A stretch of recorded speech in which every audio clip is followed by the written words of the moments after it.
एक लड़की को मर्डर के जुर्म में जुवेनाइल जेल में डाल दिया जाता है, जहां फीमेल कैदियों के साथ कुछ भी कर सकते हैं। और आज हम एक्सप्लेन करने वाले हैं जेल बेट। मूवी की शुरुआत में हम एना को देखते हैं जो चेलो प्ले कर रही होती है।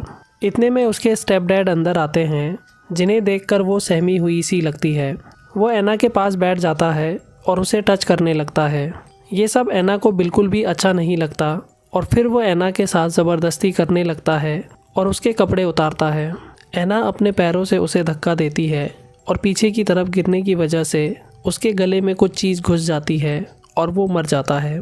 और अगले ही सीन में हम एना को कोर्ट रूम में देखते हैं, जहां जज उसे 4 साल 9 महीने की सज़ा सुनाती है। उसके बाद एना को जेल में ले जाया जाता है और वहां पहले से ही बहुत सारी फीमेल कैदी होती हैं।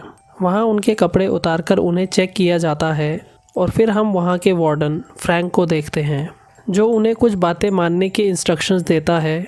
और फिर एना को उसके सेल में डाल दिया जाता है, जहां पहले से ही एक कैदी जीनी मौजूद होती है। फिर रात को जब एना सो रही होती है तो जीनी उसे ऊपर से देखने लगती है और एना को देखकर खुद को सेड्यूस करने लगती है। फिर अगली सुबह एना बाहर जाती है और वहां कोडी नाम की एक कैदी उसके पास आती है। वो एना को अपनी गैंग में शामिल करना चाहती है, लेकिन एना उससे बात नहीं करती। कोडी उसे जेल के बारे में वार्न करती है और फिर चली जाती है। थोड़ी देर बाद जब एना सफाई कर रही होती है तो कोडी की गैंग आकर उसे एक रूम में ले जाते हैं और उसे मारने लगते हैं और कहती है कि ये मुझे डिसरिस्पेक्ट करने की सज़ा है। जिसके बाद एना को जेल डॉक्टर जेन के पास ले जाया जाता है, लेकिन कोडी के डर से वो किसी को कुछ नहीं बताती। जेन उससे कहती है कि ये जगह सही नहीं है और तुम्हें अपना ख्याल रखना होगा, और अगर तुम्हें कुछ भी ठीक ना लगे तो तुम वार्डन फ्रैंक से जाकर इसके बारे में बात कर सकती हो। वहाँ से जाने के बाद एना फ्रैंक के पास जाती है और कहती है कि मैं बस अकेले रहना चाहती हूँ। तो फ्रैंक कहता है कि मुझे पता चला तुम्हारे इंसिडेंट के बारे में। वो एना की फाइल्स देखता है और कहता है कि तुम बहुत टैलेंटेड हो और हमारे एनुअल टैलेंट शो में चेलो प्ले कर सकती हो, और अगर तुम्हें मुझसे प्रोटेक्शन चाहिए तो तुम्हें मेरी कुछ ज़रूरतों को पूरा करना होगा। जिससे एना को पता चल जाता है कि फ्रैंक किस बारे में बात कर रहा है और वो उसकी बात नहीं मानती, और फिर फ्रैंक उसे बाहर भेज देता है। वो अपने सेल में जाकर रोने लगती है और जीनी से पूछती है कि तुम इन सब से कैसे बचती हो। तो जीनी कहती है कि उन्होंने मुझे भी परेशान किया था, लेकिन टाइम के साथ सबकी आदत पड़ गई है। उसके बाद जीनी एना के करीब जाती है और उसे किस करने लगती है। एना भी उसकी तरफ अट्रैक्ट होने लगती है और फिर वो दोनों रोमांस करने लगते हैं। अगली सुबह जब एना प्लेग्राउंड में होती है तो एक ब्लैक लड़की उससे बहस करने लगती है। तो एना डिसाइड करती है कि वो ये सब टॉर्चर नहीं झेल सकती और कोडी के साथ जाकर मिलती है। कोडी उसे अपनी गैंग में शामिल कर लेती है और जब वो एक रूम में होते हैं तो कोडी कहती है कि तुम्हें उस ब्लैक लड़की को मारना होगा खुद को साबित करने के लिए, और ये सब हम रिकॉर्ड कर लेंगे। जिसके बाद एना सबके साथ बाहर जाती है और उस लड़की को मारने लगती है। ये सब कोडी रिकॉर्ड भी कर रही होती है और इतने में गार्ड्स वहां आ जाते हैं और फिर सज़ा के तौर पर एना को सॉलिटरी रूम में टॉर्चर करने के लिए भेज दिया जाता है। 2 दिन वहां बिना कपड़ों के रहने के बाद फ्रैंक उसे बाहर निकालता है और कहता है कि अगर तुमने मेरा ऑफ़र ले लिया होता तो तुम्हें कोई छू भी नहीं पाता, और अगर तुम्हें दोबारा वहाँ नहीं जाना तो तुम्हें मेरी ज़रूरतों को पूरा करना पड़ेगा। जिसके बाद एना को मजबूरन उसके साथ रोमांस करना पड़ता है।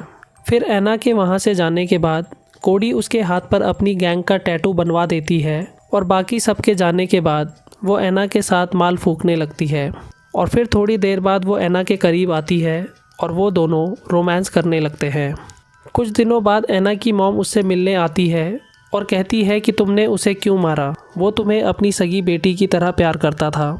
तो एना कहती है कि वो हर रोज़ मेरे साथ ज़बरदस्ती करता था और ये बात तुम भी जानती हो। ये सुनकर एना की मॉम उस पर गुस्सा हो जाती है और ये कहकर चली जाती है कि तुम यहीं रहने लायक हो। और उसकी मॉम के जाने के बाद फ्रैंक एना को फिर से अपने ऑफिस में बुलाता है और फिर से उसके साथ रोमांस करने लगता है। उसके बाद एना गुस्से से कोडी के पास जाती है और उसके साथ माल फूकने लगती है, लेकिन कोडी कहती है कि ये सब फ्री में नहीं आता और तुम्हें इसके पैसे देने होंगे। लेकिन एना के पास पैसे नहीं होते और कोडी उसे बाहर भगा देती है। फिर अगले दिन एना कहीं से पैसे लाती है और बाहर 2 लड़कियों से नशे का इंजेक्शन लगवाती है, जिसके बाद उसे होश नहीं रहता और जब वो अपने रूम में होती है तो कोडी भी वहाँ आ जाती है। कोडी उसे इस सब के लिए वार्न करती है, लेकिन एना उसके मुंह पर थूक देती है और फिर कोडी उसे अपनी गैंग से बाहर कर देती है।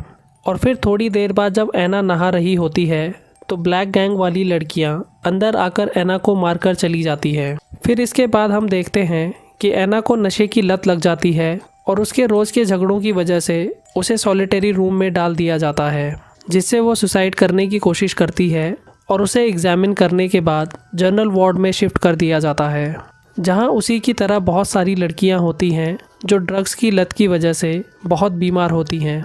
कुछ दिनों बाद एना की मॉम फिर से उससे मिलने आती है और एना कहती है कि वो अब मर गया है और तुम्हें अब डरने की ज़रूरत नहीं है। तो एना की मॉम को पछतावा होता है और कहती है कि मुझे माफ़ कर दो क्योंकि तुम मेरी वजह से यहाँ हो, लेकिन मैं तुम्हारे लिए एक लॉयर करूँगी और तुम्हें यहाँ से बाहर निकालूँगी। और अगले ही सीन में हम एना को फ्रैंक के ऑफिस में देखते हैं और वो उससे कहती है कि तुम जैसा कहोगे मैं वैसा करूँगी, लेकिन मुझे इन सब लड़कियों से दूर रहना है। और फ्रैंक भी उसकी बात मान जाता है। उसके बाद एना अपने रूम में जाती है और कोडी की गैंग का मार्क मिटा देती है। फिर एना और जीनी एक दूसरे के करीब आ जाते हैं और फिर से एक दूसरे के साथ रोमांस करने लगते हैं। उसी रात जब एना सफाई कर रही होती है तो एक लेडी गार्ड उसे फ्रैंक के पास ले जाती है, जहां फ्रैंक उसके लिए चेलो लाया होता है और उसे देखकर एना भी खुश होती है। अगले दिन कोडी को पता चल जाता है कि एना ने उसकी गैंग का मार्क मिटा दिया है, तो गुस्से में उसकी गैंग एना को एक डार्क रूम में ले जाकर उसे बहुत मारते हैं, जिसके बाद उसे डॉक्टर के पास ले जाया जाता है और फ्रैंक उसे आकर कहता है कि कोडी को इसकी सज़ा मिलेगी। लेकिन जब फ्रैंक एना को टच करता है तो जेन उसे देख लेती है। फिर फ्रैंक के जाने के बाद एना जेन को सब कुछ बता देती है और एना उसकी मदद करने का वादा करती है, लेकिन फ्रैंक उन्हें कैमरास के थ्रू देख लेता है और इस सब से गुस्सा होकर वो जेन को एक कैदी से मरवा देता है। फिर इस सब के बाद वो एना को अपने रूम में बुलाता है और कहता है कि जिसने तुम्हें मारा है उसी ने जेन को भी मारा था, लेकिन तुम अपना पूरा फोकस हमारे टैलेंट शो पर रखो और मेरी विशेष तुम्हारे साथ हैं। फिर कुछ दिनों बाद टैलेंट शो का दिन होता है और जब एना चेलो प्ले कर रही होती है तो सारे कैदी और स्टाफ उससे इम्प्रेस हो जाते हैं। फिर शो ख़त्म होने के बाद फ्रैंक एना के पास आता है और उसे किस करने लगता है। वो एना को बताता है कि मैंने नेक्स्ट मंथ तुम्हारी पैरोल हियरिंग के लिए बात की है और अब तुम्हें मेरे लिए कुछ करना होगा और अपने कपड़े उतार दो। एना इस बात से खुश होती है और फिर वो दोनों अपने कपड़े उतारने लगते हैं। फ्रैंक उसके साथ रोमांस करने लगता है, जो एना को बिल्कुल भी अच्छा नहीं लगता।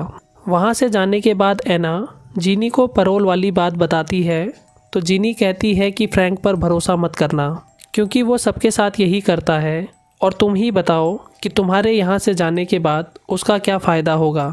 और ये बात सुनने के बाद एना सोच में पड़ जाती है। अगली रात एना को पैरोल हियरिंग का लेटर मिलता है, जिसे देखकर वो और जीनी हैरान होते हैं। जिसके बाद एना कोडी के पास जाती है और कहती है कि फ्रैंक को एक्सपोज करने में मेरी मदद करो ताकि सबको उसकी हरकतों के बारे में पता चल जाए। फिर कोडी एना को अपना वीडियो रिकॉर्डर देती है और फिर अगले दिन जब एना फ्रैंक के साथ रोमांस कर रही होती है तो एना सब कुछ रिकॉर्ड कर लेती है। अगले दिन हम एना को बाहर से आए ऑफिसर्स के साथ देखते हैं और वो अपनी सफाई देती है। जिसके बाद रिव्यू ऑफिसर फ्रैंक से पूछता है कि आपकी क्या राय है एना के बारे में। तो फ्रैंक कहता है कि एना एक वंडरफुल लड़की है, लेकिन मैं चाहता हूँ कि एना को अभी रिलीज़ नहीं करना चाहिए और उसे कुछ दिन और जेल में रखना चाहिए। जिसे सुनकर एना भी हैरान हो जाती है। फ्रैंक का ओपिनियन सुनने के बाद रिव्यू ऑफिसर बेल डिनाई करने वाला ही होता है कि इतने में एना उन्हें फ्रैंक का वीडियो दिखा देती है, जो उसने तब लिया था जब फ्रैंक उसके साथ ज़बरदस्ती कर रहा था, और कहती है कि फ्रैंक सारी लड़कियों के साथ ऐसा ही करता है। ये सब देखने के बाद फ्रैंक को अरेस्ट कर लिया जाता है और सारी कैदी लड़कियां उसे गाली देने लगती हैं। फिर थोड़ी देर बाद रिव्यू ऑफिसर एना से माफ़ी मांगता है और कहता है कि हम आज ही तुम्हें पैरोल पर रिहा कर रहे हैं। ये सुनकर एना की आंखों में आंसू आ जाते हैं और फिर वो जेल से रिहा हो जाती है। फिर कुछ दिनों बाद हम एना को एक इवेंट में देखते हैं जो चेलो प्ले कर रही होती है और यहीं हमारी मूवी ख़त्म हो जाती है। दोस्तों, आपको ये स्टोरी कैसी लगी हमें कमेंट सेक्शन में ज़रूर बताइए। वीडियो को लाइक और चैनल को सब्सक्राइब जरूर कर दीजिएगा। हमारे टेलीग्राम चैनल को भी ज्वाइन कर लीजिएगा, जिसका लिंक आपको डिस्क्रिप्शन में मिल जाएगा। Thanks for watching.